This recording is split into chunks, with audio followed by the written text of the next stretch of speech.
현종 11년 1670년 경술년과 이듬해 신해년에 걸쳐 조선을 휩쓴 경신대기근은 단순한 흉년이 아니었다. 임진왜란이나 병자호란의 참혹함마저 잊게 할 정도의 거대한 재앙이었다. 하늘은 조선 백성에게 등을 돌렸고 땅에서는 풀뿌리 하나 나지 않았다. 이 야사는 당시 백성들이 겪었던 상상을 초월하는 끔찍한 참상에 대한 기록이다. 기근이 시작되자 백성들은 처음에는 가진 곡식을 먹으며 버텼다. 하지만 가뭄과 홍수 메뚜기 떼로 인해 추수는 전무했고 식량은 금세 바닥났다. 백성들은 산과 들로 몰려가 풀뿌리와 나무 껍질을 벗겨 먹기 시작했다. 야사에 따르면 소나무 껍질을 벗겨 먹다가 영양실조로 죽는 사람이 부지기수였고 심지어는 흙을 파먹는 지경에까지 이르렀다고 한다. 산과 들의 풀과 나무는 모두 사라졌고 온 천지는 황량한 폐허로 변했다. 사람 사는 세상이 아니라 귀신이 사는 땅이라는 말이 돌았다고 한다. 굶어 죽는 사람이 너무 많아 시체를 묻을 곳조차 없었다. 길거리에는 시신이 산처럼 쌓였고 살아남은 사람들은 죽은 자의 옷을 탐하기 시작했다. 야사에서는 발탈이라 불리는 무리들이 밤마다 시신을 뒤져 옷가지를 훔치는 일이 성행했다고 전해진다. 죽은 사람의 시신을 존중하기는커녕 입고 있던 옷 한 벌이라도 더 얻으려는 처참한 상황이었다. 더 끔찍한 일은 인육을 먹는 것이었다. 굶주림이 이성을 마비시키자 살아남기 위해 죽은 자의 고기를 먹거나 심지어 자신의 자식이나 부모를 잡아먹는 상상조차 할 수 없는 비극이 벌어졌다. 조정에서도 인육을 먹는 자들을 처벌하려 했으나 워낙 많은 사람이 저지르는 일이라 속수무책이었다고 한다.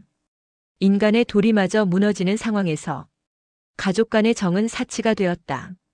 야사에서는 굶어 죽어가는 자식을 살리기 위해 혹은 자신이라도 살아남기 위해 길거리에 자식을 버리는 부모들이 많았다고 전해진다. 부모의 자식 버리는 마음이라는 말이 이때 생겨났을 정도였다. 또한 굶주림을 견디다 못한 남편이 아내를 헐값에 노비로 팔아버리는 일도 비일비재했다.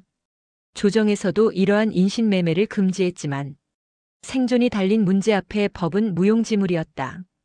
기근이 극에 달하자 일부 신하들은 청나라의 도움을 청하자고 조심스럽게 건의했다. 하지만 대부분의 대신 특히 남인 세력은 강력하게 반대했다. 야사에 따르면 영의정 허적을 비롯한 대신들은 이렇게 외쳤다고 한다. 전하 병자호란의 치욕을 잊으셨단 말입니까? 오랑캐에게 무릎 꿇고 구걸하느니 차라리 굶어 죽는 것이 양반의 도리이며 명분을 지키는 길입니다. 더러운 오랑캐 쌀을 먹느니 우리 백성들이 깨끗하게 굶어 죽는 것이 낫다는 극단적인 주장까지 나왔다. 임금인 현종도 이들의 강경한 명분론에 갇혀 이러지도 저러지도 못했다. 결국 조선 조정은 백성의 목숨보다 체면과 명분을 택했고 끝내 청나라의 공식적인 지원 요청은 이루어지지 않았다. 왕실과 조정에서도 나름 구휼미를 풀고 세금을 감면하는 등 대책을 세웠다. 하지만 재난의 규모가 너무 커서 턱없이 부족했다.